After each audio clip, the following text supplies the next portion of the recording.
Dear students, in today's lecture we will try to discuss about ethical decisions. Everyone has faced a situation in which deciding on the right course of action is entirely not clear. Ethical decision making is a process of generating and implementing ethical decisions. They tend to uphold legal and professional standards and show respect for the relevant stakeholders. These stakeholders may include co-workers, supervisors, subordinates, customers, investors, and even your society more generally.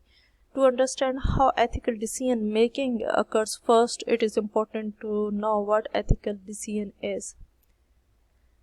There are three important C's for making an ethical decision. First is with the compliance. That suggests a decision is ethical if it complies with the explicit rules. These explicit rules basically refers to the organizational policies, industry standards, or legal regulations.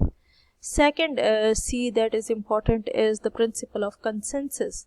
Majority is authority. A decision is ethical if majority of members within one society view the decision as ethical. So we can say that in this case majority's authority is the second C of ethical decision making. Third, the principle of consequences hold that a decision is ethical if it maximizes the benefits and minimizes the harm. So, if there is more benefit compared to harm, then that decision is considered as ethical decision. There are strict differences between the organization as to which of the three C's that manager choose to emphasize.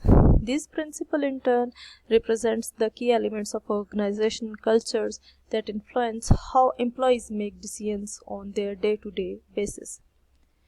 That's why this organization invests significant resources in compliance systems such as legal experts, auditing programs, and compliance training that emphasize the enforcement of policies and regulations.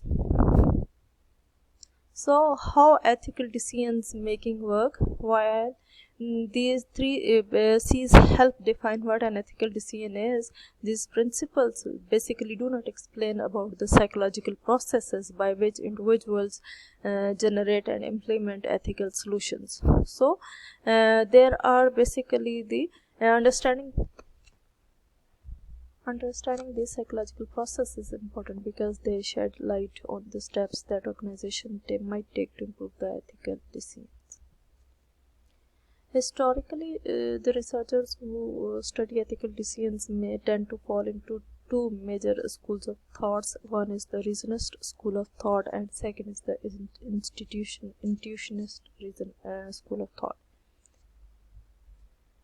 The most popular model of ethical decision making is the reasonist. That involves four mental steps. First is the awareness, second is the intention, third is the judgment, and fourth one is the behavior.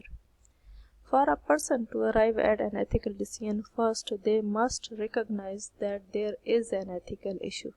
Second, then they must be motivated to make an ethical decision. And next is they must analyze the situations to determine the appropriate course of action, and then finally they must act. So there are all these four mental steps which are important for making an ethical decision. While according to second school of thought, which is intuitionist, that describe ethical decision making does not go as a series of deliberate mental steps, but it is an automatic process which is based on gut instincts or intuitions in response to situation cues. The intuitions basically argue that these emotional automatic processes are the primary means by which ethical decisions making occur. In this context, intuitions basically refers to the feelings of moral rightness or wrongness which are associated with the decision, and how these basically intuitions are deep rooted in the society values and social norms, and these reinforce in one's early environmental and experiences. So these influence basically the ethical decision making.